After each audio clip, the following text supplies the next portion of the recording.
Hello, good afternoon. My name is Richard. I'm one of the TAs for measurements this semester. Today we're going to learn about using the power supplies we're going to use for this semester in measurements. Okay, so the first thing you need to do to use these power supplies is you're going to take a jumper wire like this, and you see these, you have the negative and the ground. You're going to use the negative and ground, and you're going to jump them with this wire.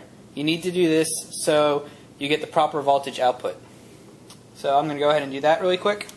There's two types of posts we have for these power supplies. There's one with a hole in the post. You'll see when you unscrew this cap, you'll see a hole in there, or there's one without. It doesn't matter either one, you just got to put the wire. If you have one with a hole, you're easier and in luck. You just put the wire in the hole, and then you're going to tighten the post over that wire. So just give me a second here. Once you have it in the hole, you go ahead and screw it back tight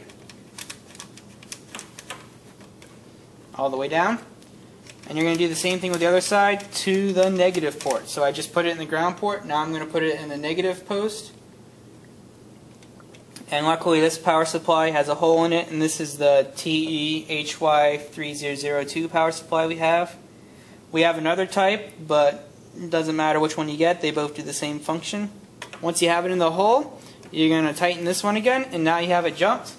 The next thing you can do now is take your power plug and plug it into the electrical outlet.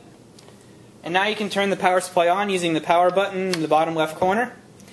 As you can see, the display shows up. On the left you have your current, and on the right you have your voltage.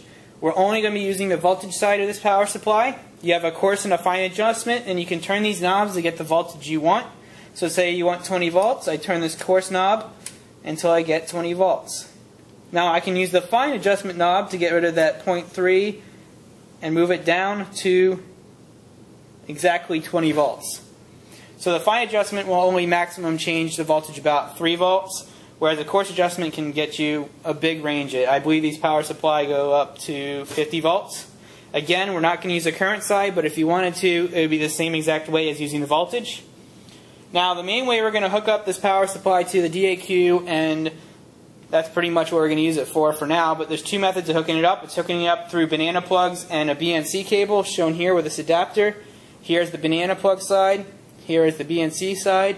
You're going to put these into the power supply ports right here, and then you're going to connect the BNC cable here.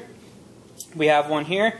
The BNC cables that you'll be using with this has got a BNC cable on one side, and then on the other side it's got two alligator clips, so you can take wires and connect it to your DAQ. And then the other method you can use is just hooking wires in here directly and connecting to the posts by putting them there and then screwing the post tight. So you put the banana clips in these holes, and since the ground and the negative are jumped, you can just push it into the positive and ground ports, and then take your BNC cable, connect it like so, and now you can take these ports, and these ports are supplying 20 volts out. Red one's positive, black one's negative. If you hook it to your deck and you get a negative voltage, you just take our little adapter here out, flip it over, and plug it back in, and then it should be a positive voltage. When you're done with the power supply, turn the power supply off first before you touch anything with your hands so you don't get shocked, and then of course disassemble everything. You can leave the jumper wire in since you're always going to need it there, and then also unplug it from the electrical outlet, and that's how you use the power supply.